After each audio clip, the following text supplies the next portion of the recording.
अगर आप class 12th में हैं या क्लास 12th का एग्जाम दे चुके हैं और भविष्य में सपना देख रहे हैं एक अच्छे लॉ करियर का, तो 12th के बाद आपको करना पड़ेगा बीए एलएलबी।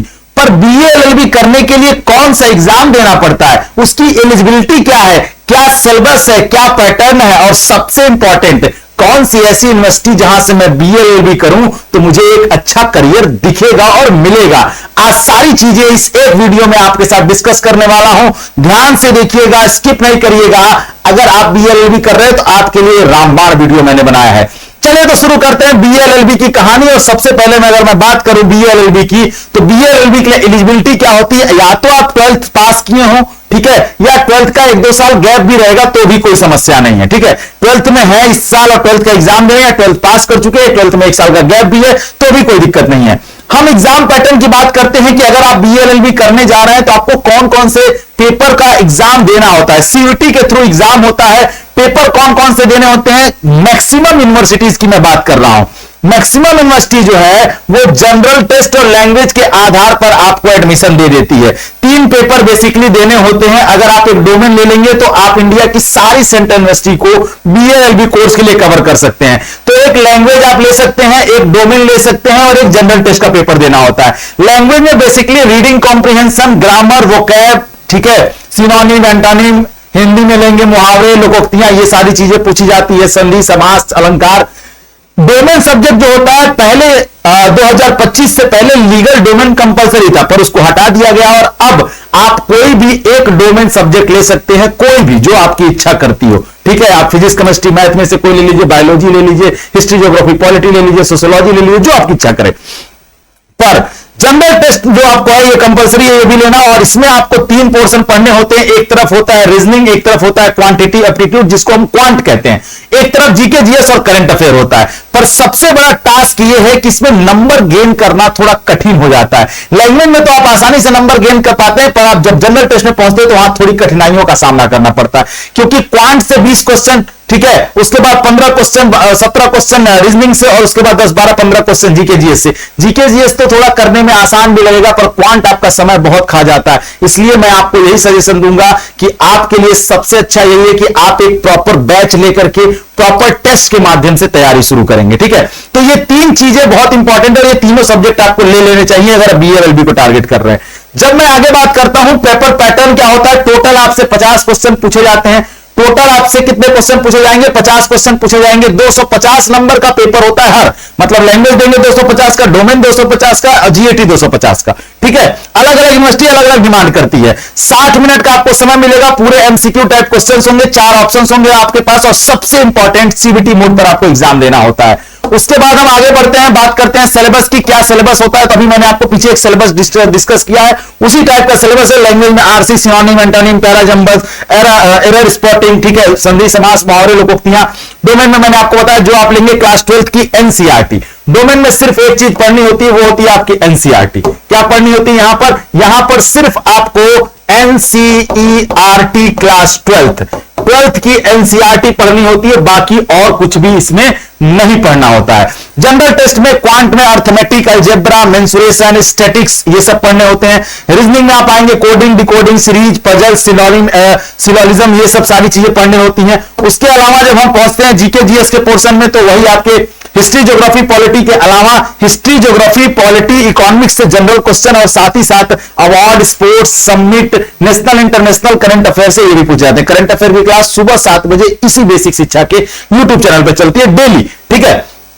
जब हम बात करते हैं आगे तो बात करते हैं सीट्स की, ठीक है। सीट कितनी होती है, हर यूनिवर्सिटी की अलग अलग सीट्स होती हैं, लेकिन फिर भी मैं आपको बता दूं मैक्सिमम यूनिवर्सिटीज में 50 से लेकर 200 के आसपास की सीटें होती हैं। जैसे फॉर एग्जांपल मैं बात करूं, टॉप यूनिवर्सिटी है बीएचयू की अगर बात करूं बीएलबी के लिए, तो बीएचयू में बेसिकली जो है 71 से लेकर 73 के आसपास सीटें हैं। मतलब ये 71 से लेकर 73 के आसपास, कभी वो 72 हो जाती है, कभी 73 हो जाती है, कभी 71, इसी के आसपास सीटें, ज्यादा सीटें नहीं होती बीएलएलबी में, इसीलिए कंपटीशन बहुत हाई होता है, ठीक है।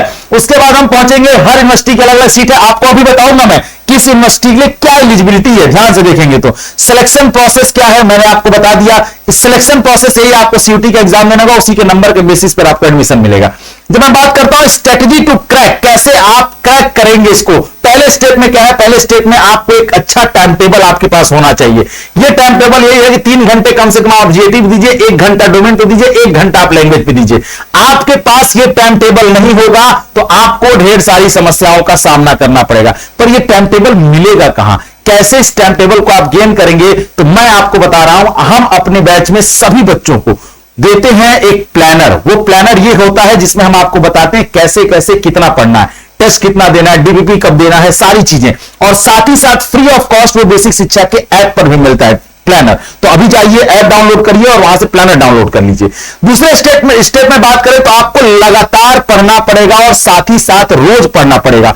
और करंट अफेयर सुबह 7 बजे चलती है, 7 बजे डेली क्लास चलते हैं यूट्यूब पर, तो आप वहां जरूर आइए। उसके अलावा तीसरे स्टेप में यह है कि 50 मॉक जो है कम से कम आपको 50 मॉक टेस्ट तो दे ही लेने चाहिए एग्जाम जाते जाते तक। 50 मॉक अगर आप देते हैं और एक मॉक में 50 क्वेश्चन है, तो फिर आप सोच लीजिए आप किस लेवल पे, आपके पास कितने क्वेश्चंस आए और कितना level of number of questions आपने देखा और कितने नंबर ऑफ क्वेश्चन आपने किए हैं। ठीक है, चौथे स्टेप पे पहुंचते हैं तो आपको एक्यूरेसी पर बहुत ध्यान देना है। यही एक की पॉइंट है आपका जो आपको हमेशा सक्सेस की तरफ लेकर जाएगा। जितनी गलतियां कम करेंगे उतना सक्सेस का चांस ज्यादा बढ़ेगा।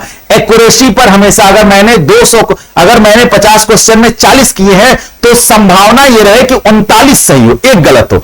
अगर आप 40 करते हैं, 20 सही और 20 गलत होता है तो फिर आपकी कहानी गड़बड़ हो जाती है। इसलिए एक्यूरेसी आएगी कैसे, प्रैक्टिस से। Practice can make man perfect. Practice इंसान को क्या करती है, परफेक्ट बना देती है।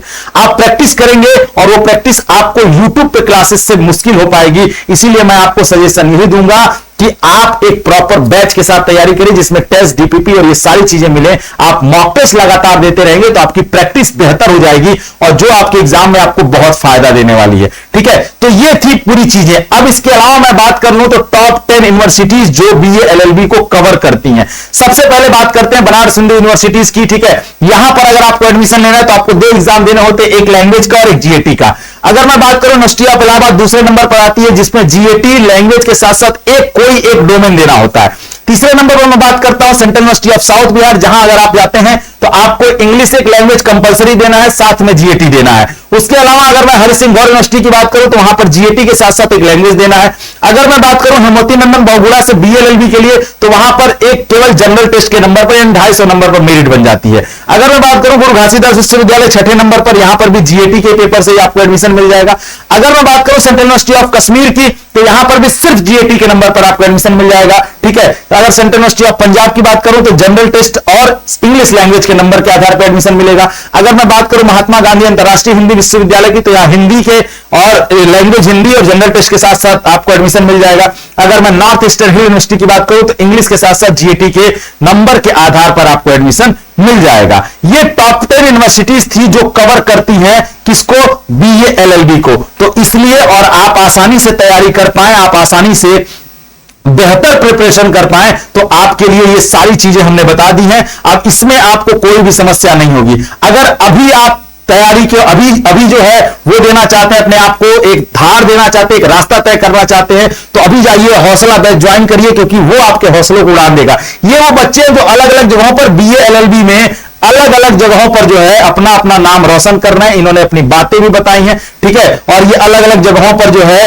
हमारा और अपना दोनों लोगों का नाम रोशन कर रहे हैं। कल को मैं चाहूंगा कि आप भी यहां आए और इसलिए मैं यही कहूंगा आपसे कि आप जो है बेहतर तैयारी करिए, बेहतर प्रिपरेशन करिए और बीएलएलबी को सेलेक्ट करिए, बीएलएलबी में आइए। ठीक है, तो आप कौन सी यूनिवर्सिटी को टारगेट कर रहे हैं, वीडियो कैसा लगा, ये दोनों चीजें मुझे कमेंट सेक्शन में बताइएगा। साथ ही साथ अपने भाई बंधु जो भी लोग हैं उनको वीडियो शेयर करिए ताकि उनको पता चले कि एक बेहतर लॉ करियर जो है हमारे सामने इंतजार कर रहा है, हम उसमें आगे बढ़ सकते हैं। मिलते हैं नेक्स्ट वीडियो में, तब तक अपना ख्याल रखिएगा। थैंक यू सो मच, जय हिंद।